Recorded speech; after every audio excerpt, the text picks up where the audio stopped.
ఈ భూమి మీద ఒక నీతిమంతుని రక్తం ఉలికించబడాలి. అంత నీతిమంతుడు ఈ భూమి మీద ఎవరు లేరు.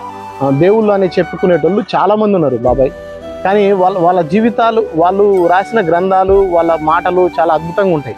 కానీ వాళ్ళ జీవితాలని వాళ్ళు మాట్లాడిన మాటల్ని రెండు ఏకం చేసి చూసినప్పుడు ఏమాత్రం పొంతన లేదు. చెప్పే మాటలు ఎన్నెన్నో గొప్ప మాటలు చెప్పొచ్చు, కానీ నువ్వు అది దాని ప్రకారం జీవించినప్పుడే కదా. కానీ యేసుక్రీస్తు అట్లా కాదు. యేసుక్రీస్తు ఏదైతే చెప్పిండో ఆయన జీవితం ద్వారా చేసి చూపించండు. పరమ పావురుడు ఆయన, పాపం లేనివాడు ఆయన జన్మతారా పాపం లేదు, కర్మతారా పాపం లేనివాడు. ఆ పాపం లేని పరిశుద్ధుడు ఈ భూమి మీద రక్తం చిందించినప్పుడే మన పాపాల నుంచి విమోచన మనకు కలుగుతుంది.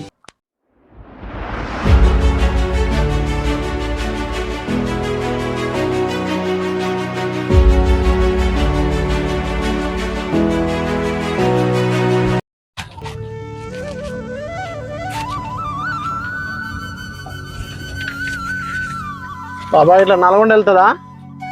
అదిగో దేవుని మాటలు చదివించుకో. పిల్లలతో చదువు వస్తుందా బాబాయ్? పిల్లలతో చదివించుకో మంచి మాటలు. యేసుక్రీస్తు మాటలు అవి. నిజమైన దేవుడు ఆయన.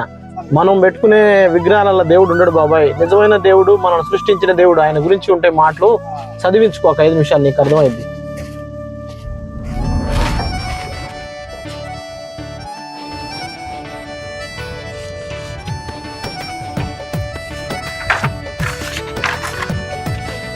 సిస్టర్ దేవుని మాటలు ఉండే చదువుకోడమ్మా. మంచి మాట.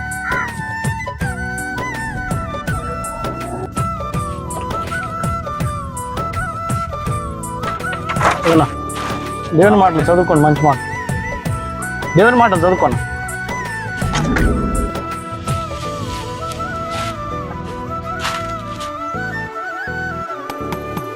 పల్లె పల్లె నా సువార్త పనులే జరగాలి. దేవుని మాటలు చదువుకో. మంచి మాటలు, యేసు ప్రభు మాటలు. పల్లె పల్లె నా సువార్త పనులే జరగాలి. పట్టణాలలో ప్రభు సభలే చెయ్యాలి.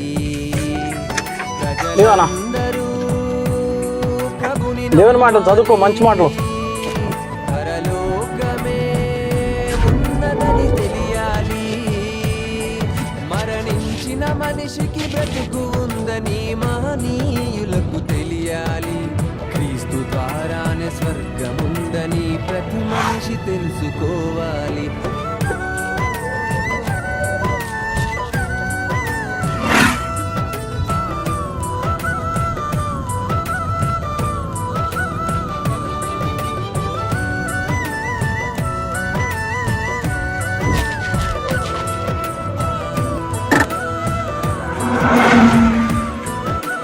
రా బాబాయ్. పల్లె పల్లె నా సువార్త పనులే జరగాలి. దేవుని మాటలు చదువుకో. మంచి మాటలు. యేసు ప్రభు మాటలు ఉంటాయి, చదువుకో. మంచి మాటలు.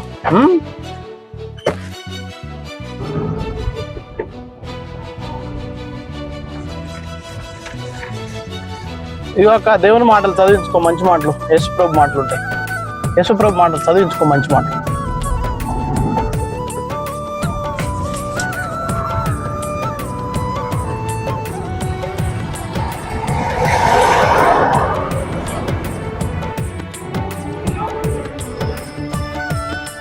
బాబాయ్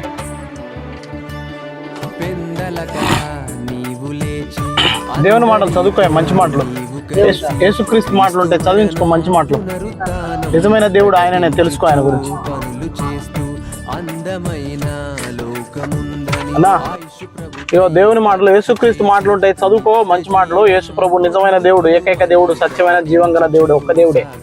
ఆయన మన కోసం తన ప్రాణాన్ని పెట్టిన 2024 సంవత్సరాల క్రితం భూమి మీదకి వచ్చి మనం పెట్టుకునే విగ్రహాలలో దేవుడు ఉండరన్నా.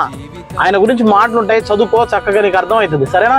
చూపి నిందారహితుడవై క్రియలు చేయుచు సత్యముగా బ్రతకాలి. ఎదుటి వారికి మేలు చేయుచు కీడు చేయక బ్రతకాలి. కన్నీట కరిగిన స్మృతులు, గుండెల్లో ఎన్నో వ్యథలు, విశ్వాసుల జీవితాలు పలుకుతున్న సాక్ష్యాలు. రాళ్ల క్రింద నలిగిన వాళ్ళు రంపాలకు తెగిపడినోళ్ళు కత్తుల రక్తాక్షరాలు క్రీస్తు కొరకు హతసాక్షులు పరదేశులు యాత్రికులు తండ్రికిష్టులైన తనయులు ఎంత యోగ్యులు నీతిమంతులు మార్గదర్శులు మాదిరి మనకుంచిపోయిన దేవుని మాటలు చదివించుకో, పిల్లలతోటి మంచి మాటలు, యేసు ప్రభు మాటలు ఉంటాయి చదివించుకో. క్రిస్టియన్సేనా మీరు కాదా? దేవుని మాటలు ఉంటాయి చదివించుకో. నిజమైన దేవుడు ఆయన గురించి తెలుసుకోండి, మీకు అర్థమైంది.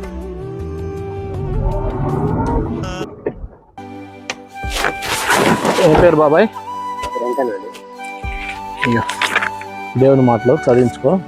మన ఏ కులమైనా ఏ మతమైనా కానీ మనం అందరం ఒకే తల్లి కాడి నుంచి ఒకే తండ్రి కాడి నుంచి పుట్టినోళ్ళం. మొదట మనం సృష్టించిన దేవుడు ఒక్క దేవుడే, సృష్టికర్త. దేవతలు దేవుళ్ళు అనేటోళ్ళు ఎంతమంది మనం పెట్టుకున్నా కానీ మనల్ని పుట్టించిన దేవుడు మాత్రం ఒకే ఒక్క దేవుడు. ఆ దేవుడు ఈ భూమిని, ఆకాశాన్ని, సముద్రాన్ని, వీటిలో ఉన్న సమస్తాన్ని, సృష్టినంతటిని కలుగుగా కంటే కలిగింది. కానీ మనిషినైన మనల్ని మాత్రం మట్టి నుంచి తన చేతులతోటి, స్వహస్తాలతోటి ఆయన తీసి మనల్ని మనకు ఒక రూపం ఇచ్చి ఆయన స్వరూపంలో ఆయన జ్ఞానము, ఆయన ఆత్మనిచ్చి మనల్ని నిర్మించుకున్నాడు దేవుడు. కానీ ఎందుకు ఈ లోకం అంతటినీ మనల్ని ఏలే విధంగా ఆయన జ్ఞానాన్ని, ఆయన ఆత్మనిచ్చింది, ఆయన స్వరూపంలో మనల్ని చేసుకున్నని బైబిల్ చెప్తుంది. అయితే మనిషి మాత్రం పొద్దున మొదలుకొని సాయంత్రం వరకు ఎన్నో రకాల పాపాలు, కళ్ళ ద్వారా, మన శరీరం ద్వారా, మన రకరకాలుగా మనిషి పూర్తి దిగజారిపోయిన పరిస్థితి. ఒకటే అని కాదు, రకరకాల వ్యభిచారాలు, దొంగతనాలు, మోసాలు, నరహత్యలు, చిన్న చిన్న పిల్లల మీద అత్యాచారాలు జరుగుతున్నాయి. వీటన్నిటి కారణం ఏంటంటే మనిషి ఒక విధంగా చూసుకుంటే పూర్తిగా కుష్ఠరోగం వస్తే దెబ్బ తగిలితే ఆ కుష్ఠరోగి పుండుకి ఆ రక్తం కారుతున్నా కానీ తనకు తెలియదు, కారిపోతూనే ఉంటుంది. అట్లా పాపంలో బతుకుతున్నా కానీ మనిషికి అర్థం కావట్లేదు, ఈ తప్పు, ఈ దోషం అని తెలిసినప్పటికీ కూడా చేస్తుంటారు. కానీ ఒక రోజు ఏంటంటే బాబాయ్, మన పొలం కానీ, మన పశువులు కానీ, మన భార్య పిల్లలు కానీ ఎవరు రారెమ్మటి పోవాల్సిందే. ఇక్కడ ఉండేటోడు ఎవరు లేడు, ప్రతి ఒక్కడు పోవాల్సిందే. ఆ రోజు మనం చేసిన ఈ దోషాలు, పాపాలు మన మీద ఉన్నట్లయితే 2 విషయాలు ఉంటాయి బాబాయ్, ఒకటి నరకం, ఒకటి స్వర్గం. మనం చిన్నప్పటి నుంచి అనుకుంటూనే ఉంటాం. కానీ ఆ నరకం నుంచి మనం కనుక తప్పించబడాలంటే ఒకటే ఒక మార్గం. యేసుక్రీస్తు అనే పేరు మీద 2024 సంవత్సరాల క్రితం భూమి మీదకి దేవుడే భూమి మీద జన్మించిండు. ఆయన 33.5 సంవత్సరములు ఈ లోకంలో జీవించిండు. ఎంతోమందిని కళ్ళు లేని వాళ్ళకి కళ్ళు ఇచ్చిండు, కుష్టి రోగులను స్వస్థపరిచిండు, దెయ్యాలు పట్టిన వాళ్ళని విడిపించిండు. అట్లా పాడ మీద పోయిన వ్యక్తుల్ని కూడా లేపిండు. కులిపోయిన శవాలు కూడా ఆయన మాట సెలవిస్తే లేచినాయి. అది అంత సత్యం. ఇది పుకిటి పురాణం కాదు, ఇది నిజమైన విషయం, ఇది నిజమైన విషయం, చరిత్ర ఇది. ఇప్పుడు 2000 సంవత్సరాల క్రితం జరిగిన విషయాలు తేటగా మనకి ఇప్పటికీ కళ్ళకు కట్టినట్టుగా ఉన్నాయి యెరూషలేము దేశాన. అయితే ఆయన ఒక మాట చెప్పిండు, ఈ సర్వలోక పాపము పరిహరించడానికే భూమి మీదకి నేను వచ్చిన. అయితే ఎవరైతే నా మీద విశ్వాసం ఉంచుతారో వాళ్ళని ఈ పాపం నుంచి విడిపించి పరలోక రాజ్యానికి, నిత్య రాజ్యానికి వారసులుగా చేస్తా అని చెప్పిండు దేవుడు. ఆయన నా ప్రాణాన్ని ఎవరూ తీసుకోవడం లేదు, కానీ నా అంతటా నేనే దాన్ని పెడుతున్నా, తిరిగి మళ్ళీ నేను 3వ దినమున లేస్తా అన్నట్టుగానే ఆయన తిరిగి లేచిండు. ఒకప్పుడు మనం దేవుడు తెలియని సమయంలో గొర్రెలని వధించేది, మేకల్ని వధించేది, ఆ రక్త ప్రోక్షణ ద్వారా మా పాపాలు పోతాయని అనుకుంటాం. ఇప్పుడు కూడా ఎంతోమంది పండుగలు చేసేటప్పుడు కోస్తారు. దానికి కారణం ఏంది? ఆ రక్తం ఒలికిస్తే మా పాపాలు పోతాయమ్మా, మా పాపాలు క్షమించమని వేడుకుంటారు. కానీ మనం పెట్టుకునే విగ్రహాలు కానీ, ఈ సృష్టికర్త సకలం సృష్టించిన దేవుడు ఒక విగ్రహంలో, ఒక బొమ్మలు ఉండమంటే ఉంటాడు ఆయన? ఆకాశంలో ఇట్లాంటి భూగ్రహ లాంటి గ్రహాలు, నక్షత్రాలు ఎంతో గొప్ప గొప్పవి ఉన్నాయి. కానీ మనం నిర్మించుకునే ఒక రాయిలో ఉండడు ఆయన మన ఆత్మలోనే ఉన్నాడు. కానీ మన ఆత్మ పూర్తిగా చెడిపోయిన స్థితి. ఈరోజు మనిషి ఎంత దిగజారిపోయిందంటే భయంకరంగా దిగజారిపోయిండు. అయితే ఆ పాపాలు మనలో ఉన్నట్లయితే బాబాయ్, మనం నరకానికి తీర్చబడతాం. అక్కడ నిత్యం అగ్ని ఆరదు, పురుగు చావదు, భయంకరమైన వేదన అది. ఈ మనిషి చనిపోయిన తర్వాత బాబు మనం వినేది, మనం చూసేది ఎక్కడిది మనకు తెలియదు కదా అనుకుంటాం. కానీ మనకి ప్రాణం ఉన్నంతసేపే గిచ్చితే మనకు నొప్పి లేస్తుంది. అదే మరణించిన తర్వాత వాడిని ఒక బండరాయి మోపి కొడతా అన్నా కానీ లేవడాడు. ఒక ₹1 కోటి లాటరీ తగిలింది లేరా బాబు అన్నా లేవడాడు. ఒక 10 ఎకరాలు నీ పట్ట మీద చేస్తానన్నారు లేవడు, ఎట్లా లేవడు వాడు. ఎందుకంటే పూర్తిగా తనలో ఆ ఆత్మ అనేది వెళ్ళిపోయింది.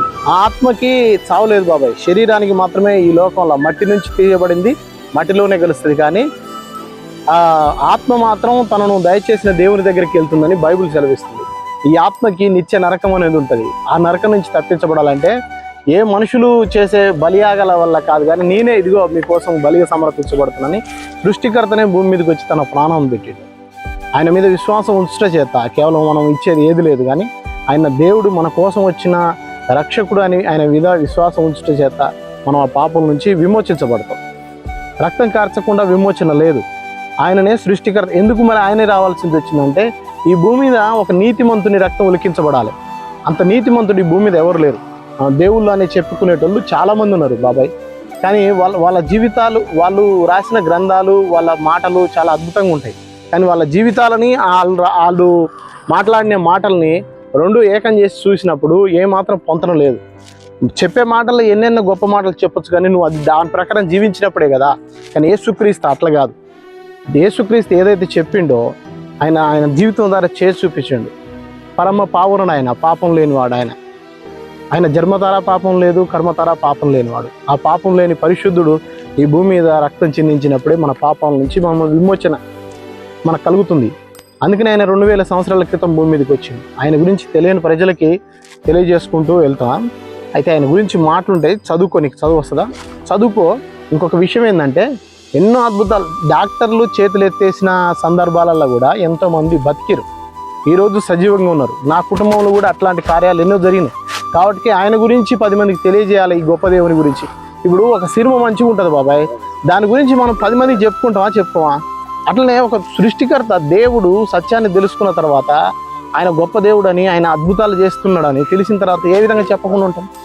ఆ విధంగా నీకు చెప్పడం వల్ల నాకు వచ్చేది ₹1 లేదు. నేనే పెట్రోల్ పోసుకొని తిరిగి మరీ చెప్తుంటా. కానీ ఒకటి ఏంటంటే సత్యం తెలిస్తే మనం ఆ నరకం నుంచి తప్పించబడతాం. ఇంకో మోక్ష రాజ్యం ఉంది. ఎప్పుడైతే మన పాపాలు విమోచించబడతాయో నిత్యజీవం, మనకి యుగయుగాలు ఆయనతో కూడా జీవించే గొప్ప రాజ్యాన్ని, గొప్ప స్వర్గం అంటున్నాం కదా, ఆ స్వర్గానికి వారసులుగా దేవుడు చేస్తాడు. ఆయన ఇంకా చాలా విషయాలు ఉన్నాయి, తెలుసుకో, చదువుకో కొంచెం, సరేనా? అంతే. Thank you. దేవుడు నిన్ను నీ పశువుల్ని దీవించును గాక.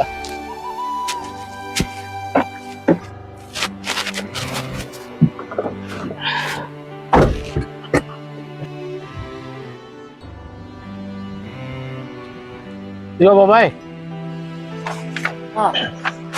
దేవుని మాటలు చదివించుకో. యేసు ప్రభు మాటలు ఉంటాయి. ఈ నల్గొండ పోతుందా? ఈ రూటు పోతుందా? సరే, మనది ఏ కులమైనా ఏ మతమైనా కానీ దేవుడు మనందరికీ ఒక్కలే. ఆయన ఈ సర్వ సృష్టిని సృష్టించిండు. మనల్ని మాత్రం ఆయన ప్రేమతోటి, ఆయన చేతులతో సృష్టించుకుండు మనుషులైన మనల్ని. మనం ఒక మాట ఏను, అయితే ఈ లోకం నుంచి పోయేది మనం ఒక్కలమే పోతాం, ఎవరు మన ఎమ్మటి రారు. మనం పుట్టింది మొదలుకొని ఇప్పటిదాకా చేసిన తప్పులు మన మీద ఉన్నట్టయితే నరకానికి పోతాం.